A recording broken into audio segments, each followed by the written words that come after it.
bonjour à tout le monde. Alors la première question que je me pose, c'est est-ce qu'il y a beaucoup de serpents dans la salle? Oui, il y en a. Oui. Donc ça vous intéresse spécialement. Après, on peut être aussi ascendant serpent, hein. Alors, je vous propose en fait d'aller d'abord chercher l'archétype du serpent. Parce que pour bien comprendre ce qu'on vit cette année, en 2025, qui est donc la suite de l'année du dragon, 2024, année du dragon, cette année, année du serpent, on est rentré dans les maisons du mystère. Les maisons du mystère, ça veut dire qu'on ne sait absolument pas ce qui peut se passer.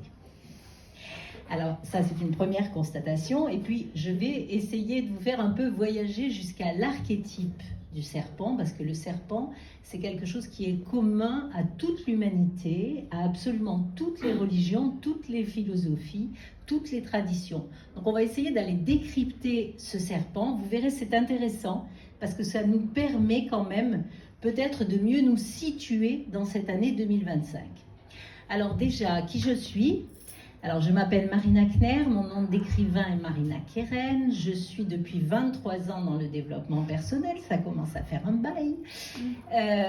J'ai mes outils. Mes outils, c'est l'astrologie chinoise et la lecture de la main, auquel, bien sûr, j'ai ajouté le transgénérationnel, les mémoires de vie karmique, les tarots, enfin énormément d'outils pour en fait arriver à vous proposer quelque chose d'à la fois synthétique, synergique, où on peut de suite décrypter la mission de vie, ce qu'on porte et prendre un regard vue d'avion sur votre vie.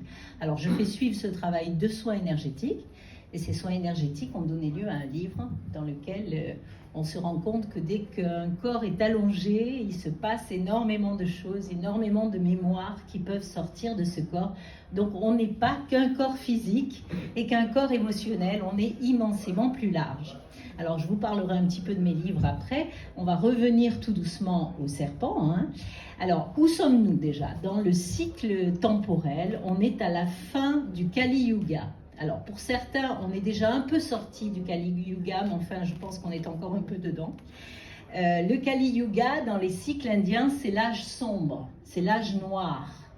Ça veut dire, enfin, dans les textes anciens, on le retrouve, dans les Védas ou dans la Bhagavad Gita, on retrouve que la dimension où nous sommes, c'est d'être véritablement tombé dans la matière. Et on ne sait plus quoi faire avec la matière. Regardez aujourd'hui avec l'informatique, avec l'intelligence artificielle qui arrive, ça va transformer le monde. Donc on est un petit peu perdu et c'est ce qui explique le cycle du Kali Yuga. Donc on est dans l'âge noir, on a perdu de vue notre dimension spirituelle, notre relation au divin et en fait on fait des expériences qui nous amènent à encore plus d'expériences, à encore plus d'épreuves et à encore plus de matérialité. Alors ça, c'est un peu le souci. Alors, où on est dans le temps numérologique, on est en année 9. Et l'année 9, on boucle une boucle. C'est fini, on termine quelque chose. Donc, à la fois pour le serpent, maison du mystère, maison de la métamorphose, le serpent, il a une mue. Et en même temps, pour le cycle 9, on arrive à la fin de quelque chose. Bon, ça, on en est sûr. Donc, la fin d'une ère, c'est toujours suivi de bouleversements, c'est toujours suivi de cataclysmes, c'est toujours suivi d'un défi à relever. Curieusement ou pas curieusement, l'année prochaine est une année feu. On va quitter les années bois, où c'était encore un peu transitoire, pour arriver dans une année feu, où là, tout peut se déclencher, dans un sens comme dans un autre. Et c'est une année cheval de feu qui est toujours reliée aux guerres, aux cataclysmes, au renouveau aussi. Le cheval est psychopompe, il nous emmène encore ailleurs. Mais on est quand même dans une dimension là de défi à relever. Et moi, je pense que d'ici février 2026, il faut qu'on ait solutionné beaucoup de choses au niveau international pour pas que ça ne parte en vrille. Voilà. Donc ça déjà, c'est un petit peu globalement parlant où nous sommes. Nous sommes à la fin de l'ère du Kali Yuga, dans un cycle 9 qui se termine et en attente du cheval avec l'idée d'une année de métamorphose. On a des choses à comprendre. Alors, on va parler donc de ce fameux archétype du serpent. Le serpent, on le retrouve absolument partout. On le retrouve aussi bien en Amérique du Sud, au Mexique, qu'en Inde, que chez les bouddhistes, qu'en Égypte, où il est très important. Alors pourquoi ? Eh bien, parce qu'il symbolise la conscience universelle. Le serpent, c'est l'extériorisation du divin dans le monde matériel. Donc vous voyez, souvent on parle assez mal du serpent, hein, on pense serpent, on pense plutôt force maléfique. C'est pas véritablement ça. C'est que partout, le serpent à plumes, hein, Quetzalcoatl au Mexique, le naga sur la tête du Bouddha, qui est donc signe de sagesse, l'œil de Ré dans l'Égypte ancienne et l'uréus des pharaons, tout ça c'est un signe de sagesse et de conscience universelle. Donc il faut bien comprendre qu'on a quelque chose là dans la main à comprendre derrière cet archétype, hein. Et on va retrouver dans les néthers, par exemple, dans l'Égypte ancienne, on dit que l'animal, il ne faut pas s'arrêter à l'idée de l'animal, en fait, il condense la divinité. Donc le serpent est une matérialisation de la divinité. C'est pourquoi il n'a pas de forme. Et qui dit pas de forme veut dire qu'il est neutre, il est ni yin ni yang. Dans le sens où, bon, on arrive au second degré. Au premier degré, c'est la force universelle, la conscience divine, comme vous voulez l'appeler, la lumière totale. Et la première descente dans la forme, ce serait l'image du serpent. Donc, encore plus une année de challenge, puisque ce serpent, il symbolise quelque chose qui n'est ni yin ni yang. On le voit déjà chez les jeunes, hein, au niveau de tout ce qui se passe, au niveau du changement de vocabulaire entre masculin et féminin. Donc on est carrément là-dedans, on est vraiment là-dedans, ça correspond très exactement. Alors pourquoi est-ce que le serpent symbolise cette forme qui n'a pas de forme? Alors qui dit pas de forme veut dire qu'il n'est ni dans le bien ni dans le mal. C'est nous, les hommes, créateurs de quelque chose, qui allons le positionner plutôt vers le haut ou plutôt vers le bas. Et le serpent, dans toutes les philosophies, dans toutes les histoires, vient de l'eau. Or, l'eau n'a pas de forme non plus, exactement comme le serpent. L'eau n'a pas de forme, mais l'eau subit des influences. On peut arriver à un tsunami comme à une eau calme. Donc, par conséquent, là, on est dans l'idée que selon les influences qu'il va recevoir, le serpent, la forme symbolique du serpent, va aller vers du bien ou vers du mal. Et on arrive tout doucement à l'idée que non seulement il est ambivalent, non seulement il est une représentation extérieure de quelque chose qui est sans forme, donc de l'énergie divine, de la conscience cosmique, mais en plus, quand on descend, on en arrive aussi à l'idée, alors ça c'est selon les mythologies bien sûr, mais on arrive à l'idée qu'en nous, cette non-forme, cette eau, représente les émotions. Or à ce moment-là, il y a une Bible, la Bible essénienne, qui dit que nous avons deux serpents. Nous avons le serpent qui nous fait un peu descendre, vivre les émotions et qui nous tire vers le bas, puisque les émotions peuvent être de la vengeance, de la haine comme de l'amour. Tout peut y passer. Et nous avons le fameux serpent de lumière représenté par la Kundalini, la montée de l'éveil de la conscience dans la colonne en Inde. Donc, selon l'homme étant créateur, selon la direction qu'il donne à sa vie, il va être possédé par le serpent des émotions ou par le serpent de lumière. Et c'est exactement le défi de l'année. Je ne peux pas vous dire mieux. Et au niveau international et au niveau personnel, nous avons un choix à faire. Alors, on espère qu'au niveau international, les hommes politiques feront le bon choix, qu'ils ne se laisseront pas dominer par des émotions de pouvoir, parce que sinon c'est la chute. Alors, dans la tradition, toutes les traditions ésotériques, le serpent n'est absolument pas lié au côté négatif. On va le retrouver, donc comme je vous disais, c'est l'œil de Ré, le souffle divin en Égypte, sur la tête de Bouddha, hein, donc c'est quand même un signe de sagesse. Chez les druides, on ne le sait pas, mais les druides disent « je suis druide, je suis serpent ». Et la terre est dite reine des serpents, parce qu'elle a la possibilité de se métamorphoser avec les saisons. Donc dans cette idée, elle est la reine des serpents, avec un cycle de 7 ans. On le retrouve ailleurs, hein, on le retrouve dans d'autres philosophies plus anciennes, et enfin, on le retrouve dans notre Bible judéo-chrétienne, le serpent. Eh bien, le serpent, qu'est-ce que c'est dans la Bible? C'est l'éveil de la conscience pour Adam et Ève. C'est-à-dire qu'en fait, ils vivent dans un monde inconscient, et d'un coup, le serpent, voilà, on va pas, comment dire, insister sur la faute de la femme, hein, parce que je n'y crois pas, Mais on va simplement dire que là, pour eux, c'est un éveil de conscience. Ils vont prendre conscience de quelque chose. Donc le serpent, c'est aussi la sagesse lumineuse. Donc voilà où nous en sommes.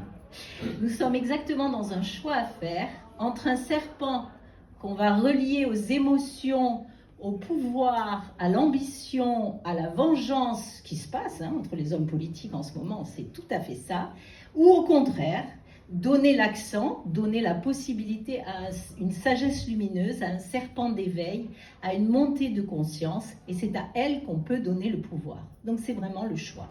Donc voilà où nous nous situons pour l'année. Donc autant vous dire que c'est une année pleine de bouleversements, qui va justement voir s'opposer les deux serpents, qui sont en nous et qui sont en dehors aussi. C'est exactement ça l'année. Et que donc, on a des choses à résoudre avant d'arriver à l'année du cheval de feu. Alors, pour vous parler plus spécialement de cette idée de devoir choisir, nous, à notre niveau individuel, où nous en sommes. C'est vraiment par excellence le moment de travailler sur soi. Justement pour voir à quel serpent on va donner le pouvoir. C'est-à-dire qu'est-ce qu'on a encore à résoudre. Et là-dessus, je pense que vraiment, les outils que j'utilise depuis 23 ans, donc l'astrologie chinoise et la main, sont des outils extraordinaires pour prendre conscience de soi. Alors, je vais un petit peu vous parler de ça, puis après, peut-être que vous aurez envie de me poser des questions. Alors, l'astrologie chinoise, elle est très ancienne, elle date du 15e siècle avant Jésus-Christ, ça fait quand même assez loin. On en retrouve des traces sur les omoplates de bœuf, sur les carapaces de tortue, pour voir qu'il y avait déjà les 4 colonnes du destin et qu'on tirait le Yi King, que je vous propose sur le stand.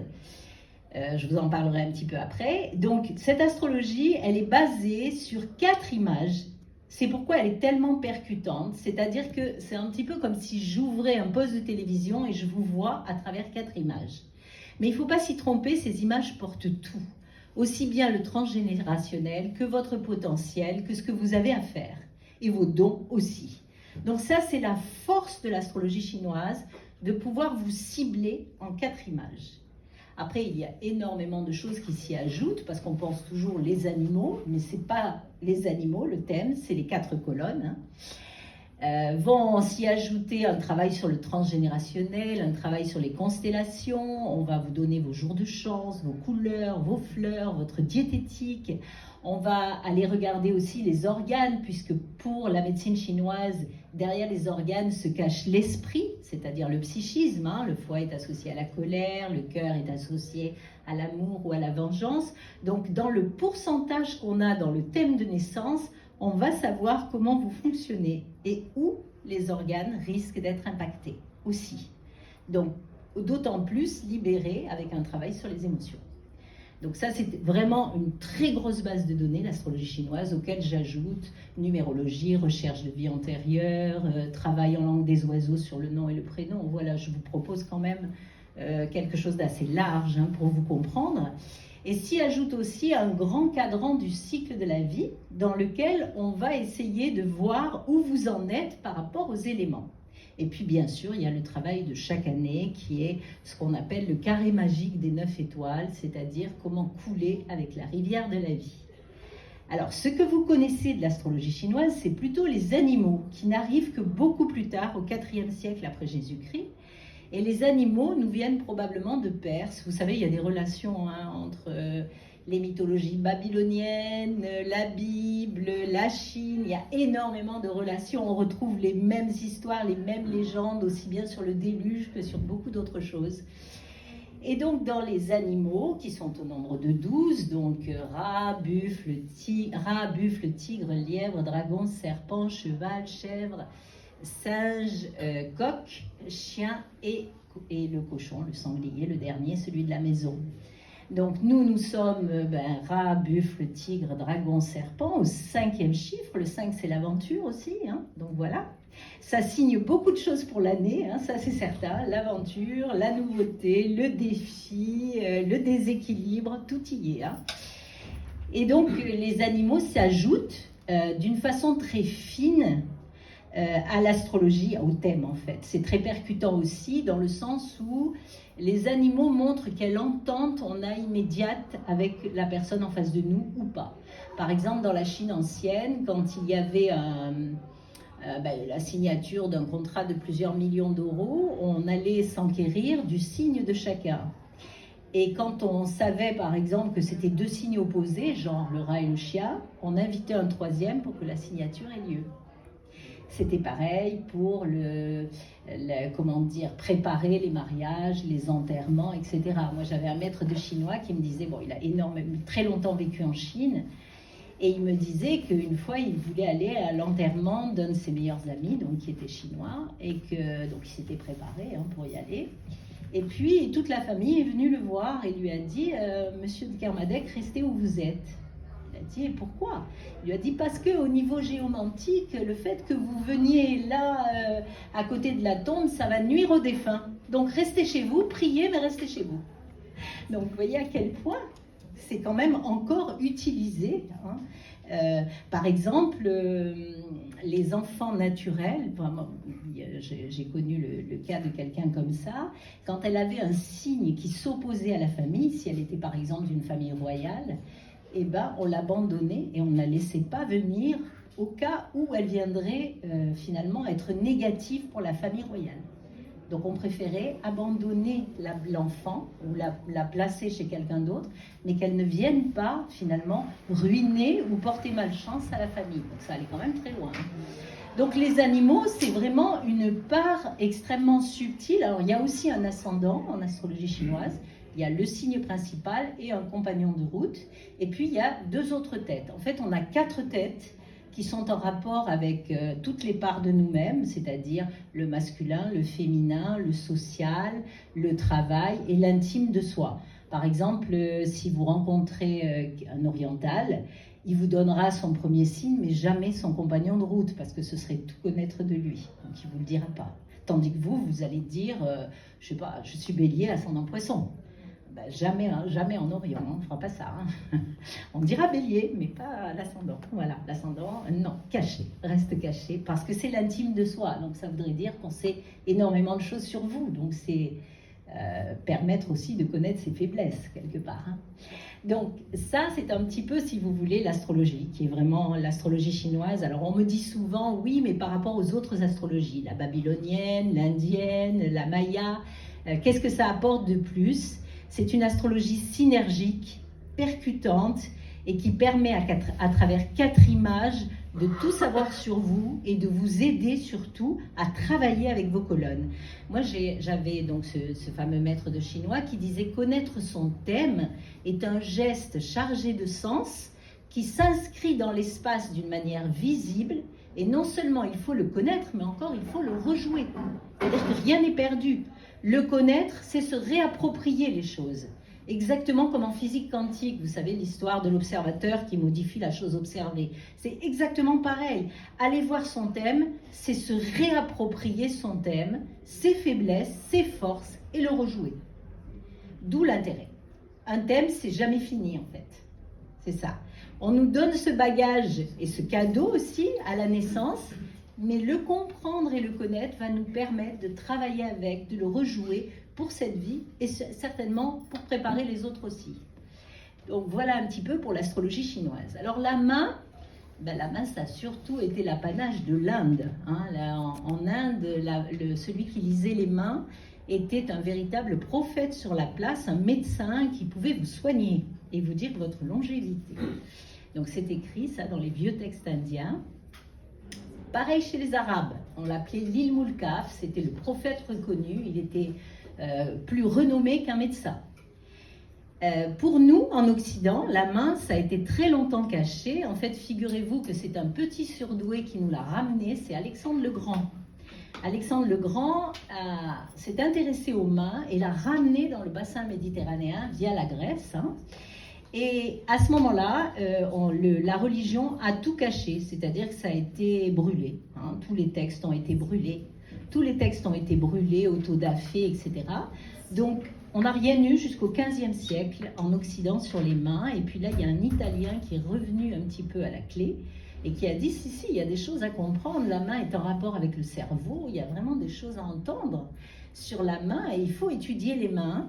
Donc ça a été lui le premier, il s'appelait Bartolomeo Cocles, et ensuite on va voir arriver le 19e siècle. Alors, vous savez, le 19e siècle, c'est le siècle par excellence de l'occultisme, du magnétisme, du spiritisme. On fait tourner les tables, on fait énormément de choses au 19e siècle, et on va se mettre à étudier les mains.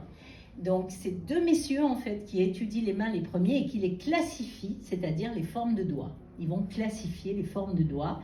Et cette classification est restée excellente jusqu'à aujourd'hui.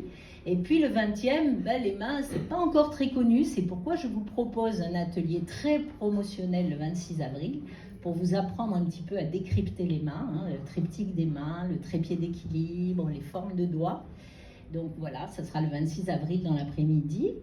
Et voilà, donc Carl Jung en a parlé, il a dit que la main était révélatrice de nos tendances, de notre psyché et de notre caractère, mais le XXe siècle a fait un peu obstruction sur la main, on a tout redécouvert, sophro, etc. Mais parce que tout ça existait quand même, dit autrement, mais tout ça existait, mais pas trop la main, donc j'essaie, je fais des efforts énormes pour essayer de vous faire connaître un petit peu les mains. Donc voilà un petit peu, si vous voulez, l'idée du travail sur soi à faire, parce que justement l'année du serpent est l'année de l'éveil.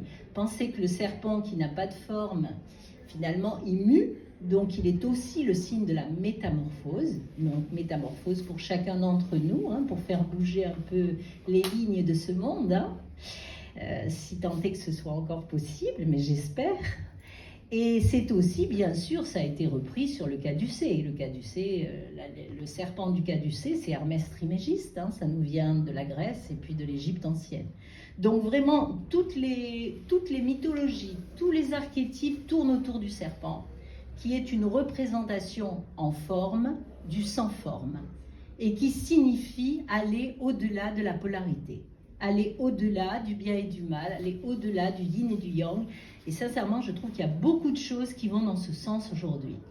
Alors, par rapport à ce travail de connaissance de soi, je suis allée chercher un texte qui est dans les textes en fait retrouvés en Égypte à Nag Hammadi. Vous avez dû entendre parler de tous ces textes qu'on a retrouvés de paraboles et de testaments anciens sur la Bible.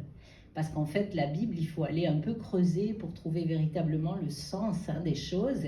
Et on dit souvent, justement dans les textes plus religieux, que Jésus est venu pour nous sauver.